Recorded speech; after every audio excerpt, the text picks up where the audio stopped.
Сәлем достар, бізге жазылды және де бір ғана лайк түймесін басуды ұмытпаңыз. Доктор Максты әшкерелеген дәрігерлер неліктен жұмыстан қуылғандығы түсіндірілді. Бүгін 29 желтоқсан күні АОКА-да денсаулық сақтау министрінің ана мен баланы қорғау бөлім бастығы Себара Байдуллаева қатысуымен брифинг жүргізілді. Ол доктор Макс үшін жауап береді. Есірткі оқиғасына байланысты маңызды сұрақтарға жауап берді. Әлеуметтік желілердегі доктор Макс оқиғасын бетін ашқан дәрі қызметкерлер міндеттерін орындауда босатылды.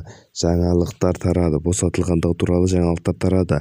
Атап айтқанда, Самарқанд облысы балалар көп тармақты дәрі орталық бас дәрігері профессор Маматқали Азизовты тиісті тұру қызметінен босатылғандығы белгілі болды. Қайыр сау болыңыз, бізге жазылуды ұмытпаңыз.